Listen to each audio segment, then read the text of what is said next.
Hi everyone and welcome back to my channel. Today, as what you can see from the title, I'll be sharing to you my UKRN journey.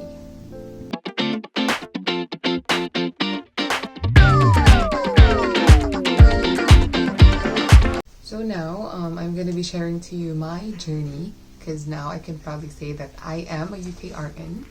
So I'll be sharing my timeline and the main reason why I came here. And if you want to hear about my story, please continue watching the video. By the way, just a heads up, I will try to speak in English because some people are requesting for me to speak in English so that they can understand. Don't mind my grammar and my accent because I'm just doing my best, you know. So, yun. Oh, Tagalog. Well, mix. If I might speak Bisaya or Tagalog, I'll just put a subtitle then. I'll just add a subtitle, okay? So yeah. So backtrack on when I graduated as a nurse. That was 2013. And after we took the board exam, I applied for a call center job because I suddenly became the breadwinner of the family. So instead of waiting for the result and move forward to become a nurse, I started as a call center agent in Cebu from June 2013 to January 2016. So that's 2 years and 6 months all in all. That was too long for me. I just really came to the point when I really did not love going to work every day. I hated it. And it was just like a routine and I was not growing, and I got exhausted. And good thing, just the right timing, just when I was really feeling exhausted and was checking on other plans, I saw that there was a hiring for NDP, that's community nursing, back home. So I applied and luckily got hired. So I started as a community nurse in the Philippines. NDP, hello fellow NDPs, from January 2016 to just this year until I went here, July 2021. So that's a total of 5 years and 6 months. Just to be honest, I was contented. The job was pretty fine. I had a work-life balance. It was really fine until the main reason why I came here. I would have stayed if not because of the reason why I really came here. I'll talk about that later. I was really contented. Everything was going well until... So yeah, I'm gonna talk about it now. So this is actually really the main reason why I came here. So last year, pandemic. Last year, August... Oh my goodness. Compose yourself. Deep breathing. So last year, August 2020, oh my god, I really can't stop. My mother,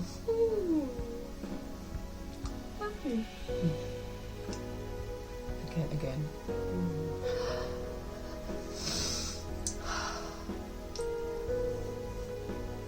So last year, August 2020, my mother was diagnosed with breast cancer, and sadly, it's stage 4, kumalat na sa bones, and that's when everything changed. Actually, pandemic was quite a blessing for me because, of course, frontliner, I didn't lose my job, and because we had no major expenses aside from the bills and food that time, I was actually really able to save up. However, that reality hit me, so I was able to provide, not only me but also my brother in Dubai. So both of us are helping out for the family. We are a big family. Expenses is quite big, so we're both out helping each other to finance our family and ourselves. And when that problem came in, my savings just depleted. I'm still really grateful that I had that blessing because what if wala? Of course, it was not diagnosed right away. We had to run some labs a lot of labs, a lot of gasto for the labs. So yeah, that's where the money get depleted. And aside from that, of course, we're still paying for the bills, for food, for school. I just want to share to you a breakdown of my mother's monthly medical expenses, so you have an idea of what I'm talking about. And just maybe someone out there is experiencing the same thing, then you have karamay. So after the diagnosis, we were explained about what procedure we're getting, what medication she's gonna take, and these are the expenses. So for chemotherapy for a whole month, that would cost us 60,000 pesos. Aside from that, because it has already metastasized to her bones, we had to pay extra 11,000 for infusion. That's a medication for the bone to keep it strong so it won't metastasize even further. Before she gets the infusion, she needs to undergo labs, and that would cost around 4K rounded off. So in total monthly we have to prepare 75,000, and that's a lot. Oh my god. I actually just remembered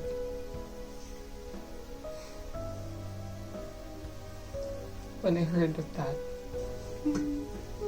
Wait, wag yun ko nito yung mapugod siya. I just remember it. While I'm telling you the story, it's like I'm experiencing it again. So, hope you don't mind. Goodness. Ooh. Right, so this is going to be the face that you'll be looking at. Uy, bahala na niya. I'm just gonna tell you the story. I just wanna finish this. Sad ka, are you? But it's okay because we already went through it and we were able to get through it strong, brave. So again, we needed to prepare 75,000, and that's every month. Akong sweldo, 30,000 ra kapin. Asa mo kumitaan?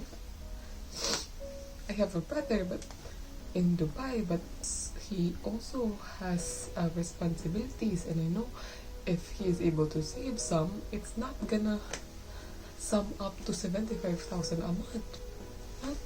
Totally not gonna happen. But of course, because of our faith, I never did lose hope. So I told my siblings about it. I have 4 siblings. I'm the middle child. My 2 other younger siblings are still studying. So yun. So basically only me, my brother, and my eldest brother. Well, my eldest brother has his own family, so we can ask for help, but of course it would depend on how much he can provide, because he has his own family, and we understand that. So after I shared the sad news to my siblings, that's when we thought of creating a fundraiser for my mom. So we did it online on Facebook. We made a page and posted about my mother's condition, shared on Facebook. Thank you for social media, and asked for donation. Yes, di ko maawaw musulti, but yes, I asked. We asked for donations because we needed it. Ko maawaw musulti, but we really did ask for donations to help with her medications, because of course we want to do everything we can. Bahalag uwang basta ko. So yeah, so Mona, sorry, I'm always tearing up. I'm just really grateful for the people who really helped during that time. I'm gonna share a little bit of what happened on that donation drive, and it was awesome. Thank you good for everyone who helped.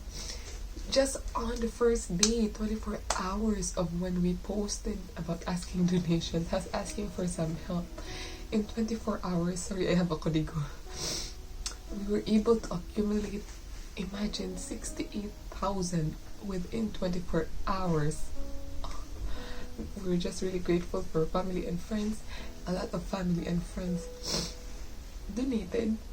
For the first day, I remembered. Thank you. Thank you, Janice, in so super. The biggest amount. Grabe. 50,000. Wow. Janice, if you're watching, know that I am really grateful for how much you've helped us. Bisita sa balay. Uy, magkita na tapon. Thank you so much. Uy, natugid siya. Sorry. Grateful and grateful for everyone who helped.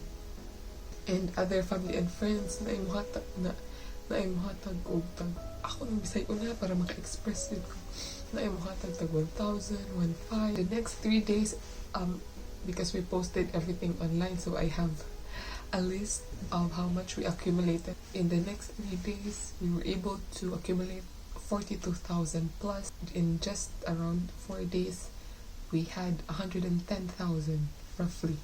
And I'm just gonna mention names. I'm sorry if you don't like it, but I just really want to thank you. Jillian, Shobit, thank you so much for your help that time. I don't know how to express how grateful I am, so I'm doing this. I'm just gonna mention you. Thank you. Elena, thank you so much. Ate Elisa, thank you. You've been a help even after the donation drive, even until right now. You've been a great help. Thank you so much. I will repay you soon. Good. I promise that. Ate Miay, si Earl, si Marvin, si Roxanne, my friends, my barkada, Tita Gloria, the mother of Brad. Thank you so much.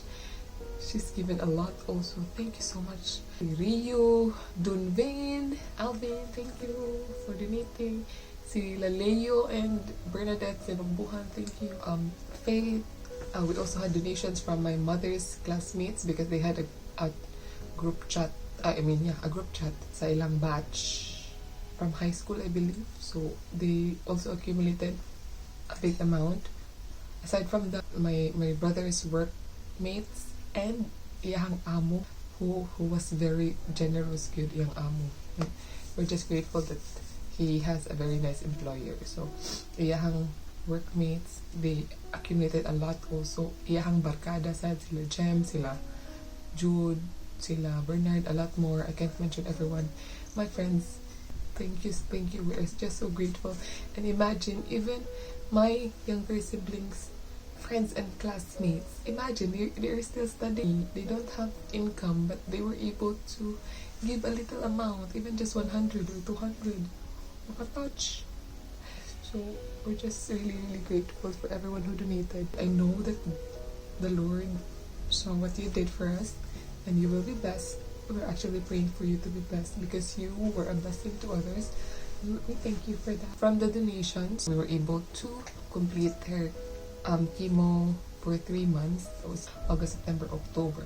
So November, December came, and of course we can't just always ask from other people. We have a little amount, but we always cannot achieve that 75k amount. So we thought of other things, like we started making t-shirts to sell. I will show you the pictures. And yes, we were also able to gain, that was also a really big help. The sales that we got from the t-shirt covered her for her infusion, so that's really good. So thank you Ate Marge, Kuya Ardin for making those shirts, and thanks for everyone who purchased the shirts. I remembered my workmates, Ma'am Tessie, sila Carl, Honey, Erica, sila Archie. Thank you so much for buying our shirts. Really big help for my family, and I will always remember that. Silang Gaya, hi Apo, my classmate from college. Thank you for buying. Silang Liza, Faith, thank you so much. Like si Dindin, my beshi. Thank you. However, still we can't make abot sa 75k. This time, I'm gonna mention one of our greatest help. Sorry, kabaw ko di ka ganahan magpa-mention, pero mention dyan ko din mo. Ate Iin, thank you so much. Ate Jigda, Ate Iin, and Kuya Israel. Sila among daganan yun if wala nang yun. Thank you, Ate In. I think, if I can recall, a lot of times, there were months when she paid for the chemo, the whole chemo, and Thank you, thank you, thank you. You know how grateful we are.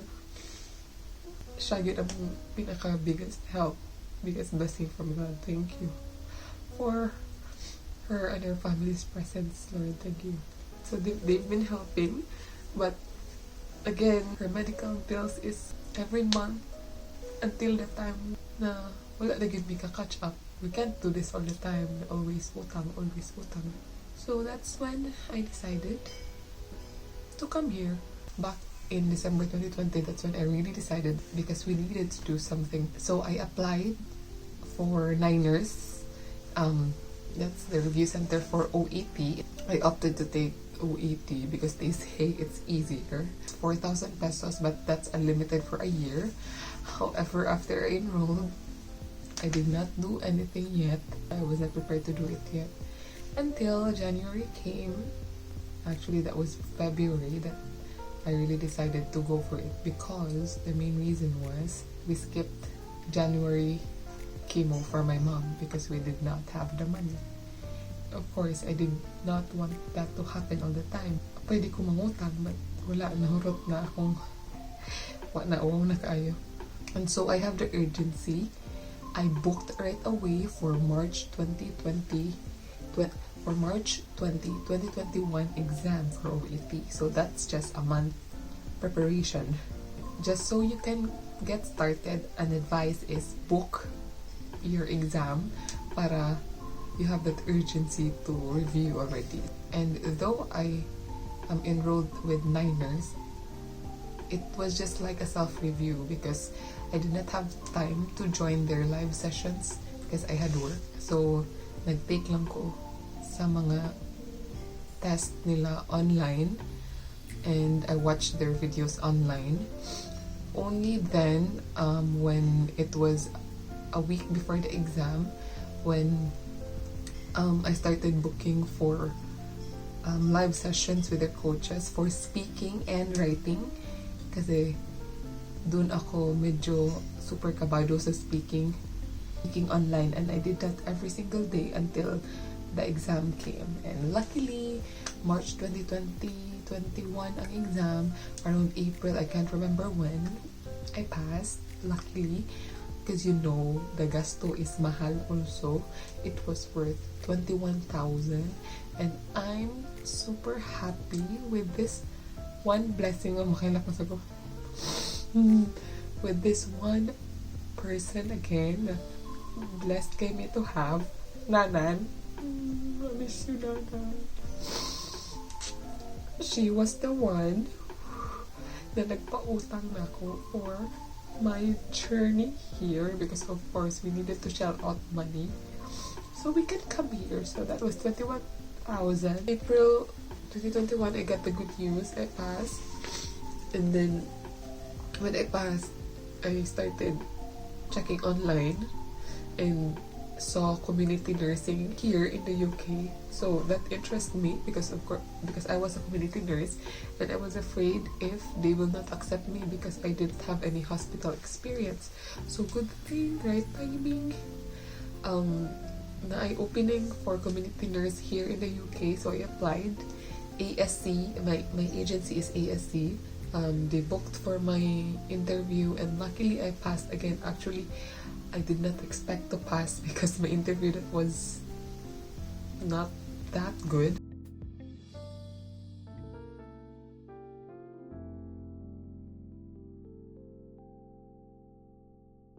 And now let's talk about when I came here na. So there were breakdowns because of homesickness. Naanad ko that I go home with a lot of people because we're a big family.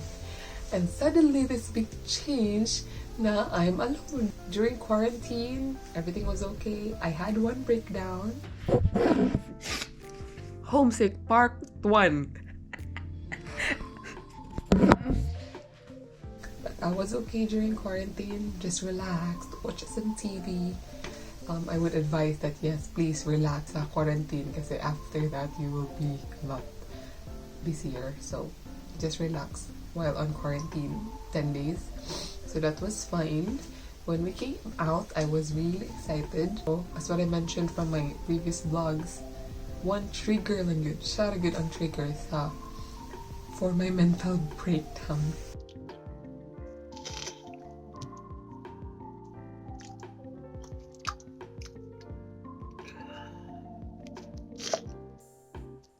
It was our flatmate from my free accommodation.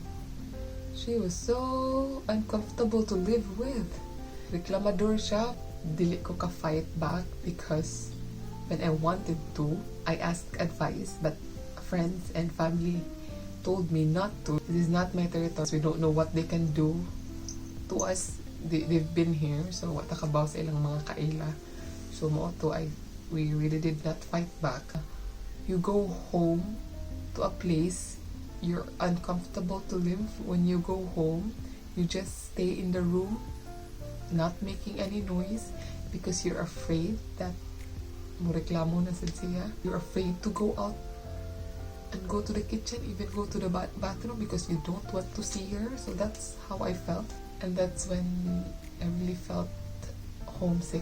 But after I transferred to this beautiful place with my very friendly flatmates, everything went well. I'm so happy now. It was not an easy journey also, and I know it will not be an easy journey for you as well, but you will get by. I mean, time will heal you actually. You will get used to everything, so just go for it, okay? For review, for our setup from our employer, so basically once we were out from the quarantine, we had 2 days to get our BRP, do our bank, our GP, register to GP, and then I remember the first day we went to the office is a Wednesday, go to work right away, and we had a schedule for review once a week for the first month, and then twice a week for the second month. So after 2 months, we took the exam, September 25th. A happy day. So we worked and reviewed. 2 weeks prior to the exam, we filed a leave for the last 2 weeks. Maka-review kami. But actually, for that first week, medyo gumala si ate kasi pumunta dito yung beshi ko. So medyo may mga gala-gala. So the last week lang talaga yung focus on review. And we are so grateful to our mentors, Zoe, Miss MG, Miss Mary, and Miss Denise. Thank you so much for helping us out. We practiced every day. We had a mock OSKI, and we did it every day for a whole week until our OSKI day. Yes, that's our Master MG. This is our mannequins and the very serious pips. Say hi. Hi. Yeah. This is how our review area looks like. Yes.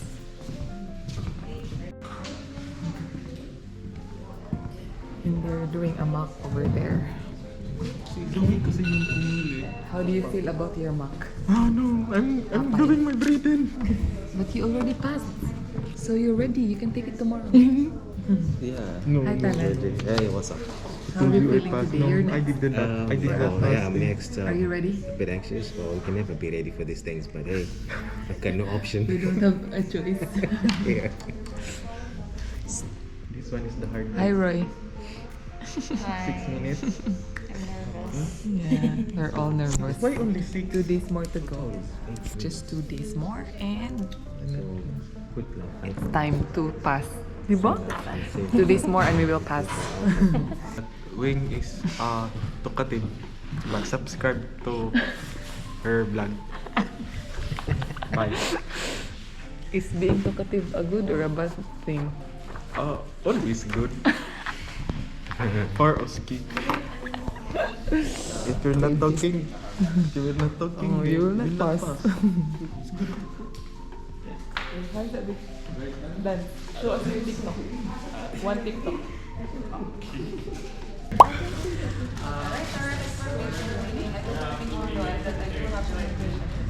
I check your wish manifestation and take your name? And then your date of birth, and you take your name. Thank you. The mall 100 Medication.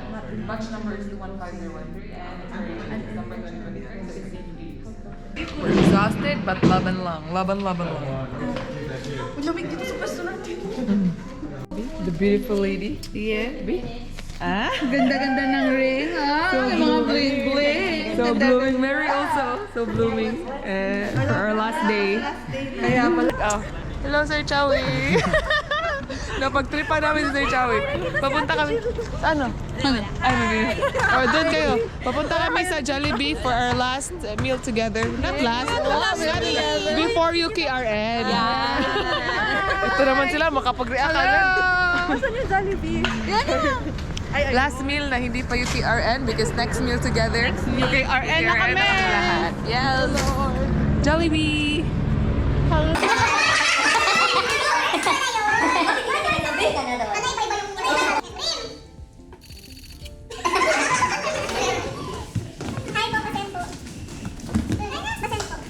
I actually really felt prepared. I was not too nervous the day before. I only got really nervous when traveling there na. And then for my OSKI experience, however, I did not expect to pass because I missed one thing. Kada mga sawi. Charing. Ako lang pala ang sawi dito. Ako din, Ako ang super sawi. Ang dami kong nakalimutan. Katamayan kita sa I pagkasawi. forgot a lot of things, but it's fine anyway. Yeah, it's fine. It's not. The Lord- It won't define you. Yeah, and then there's a purpose. The lesser person. Everything has a purpose, you know.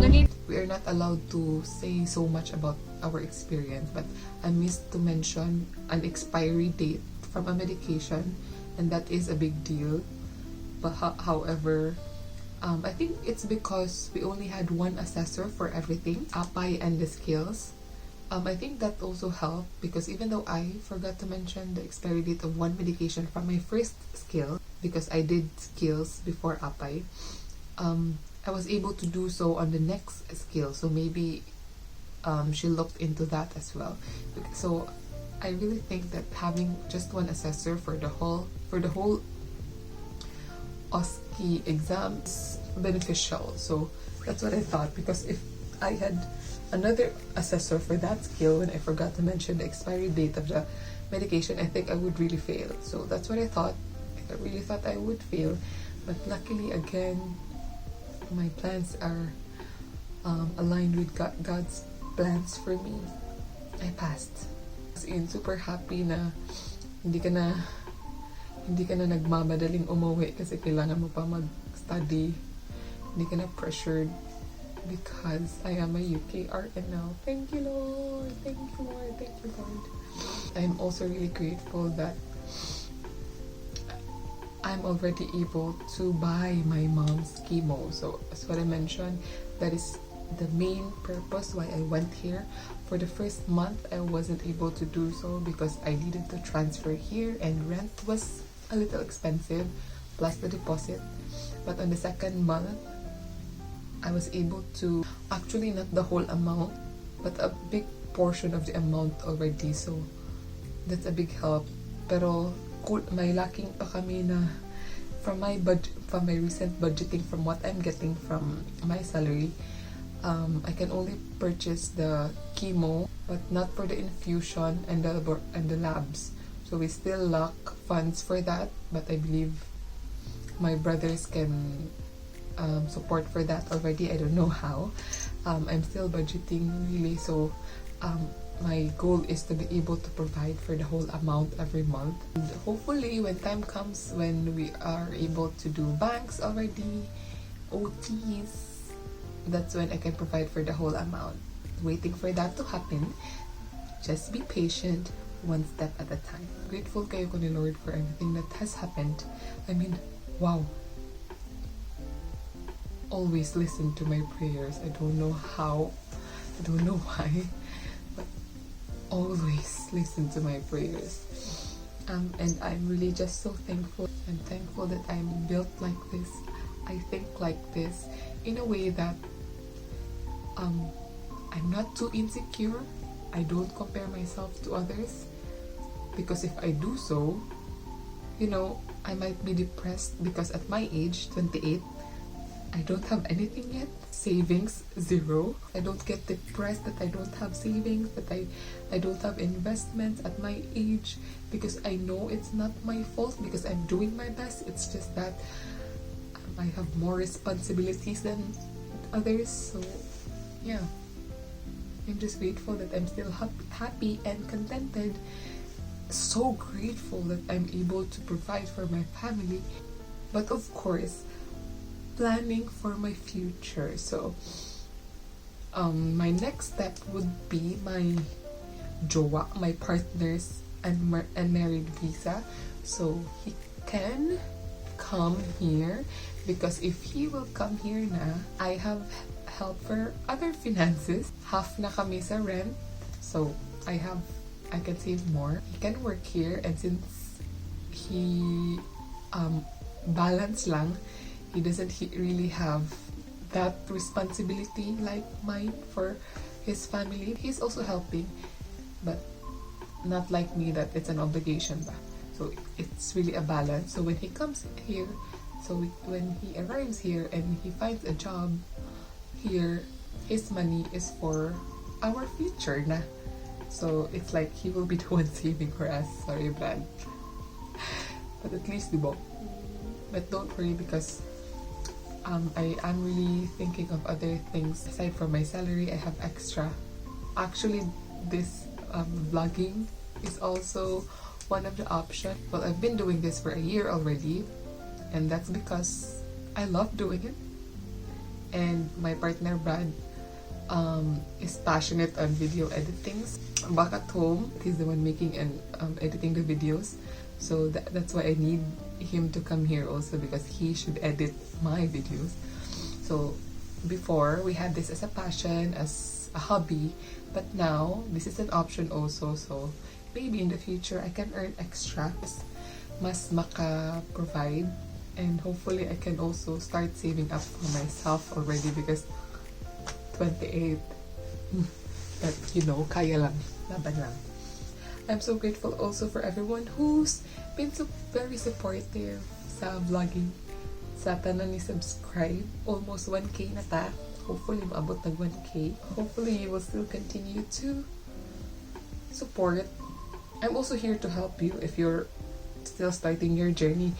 Just comment your questions or message me on Facebook, and I always respond. At least you have a guide and idea on what's gonna happen. So yun, hopefully you also help me by sharing the video if you can, and subscribing and liking and watching my videos.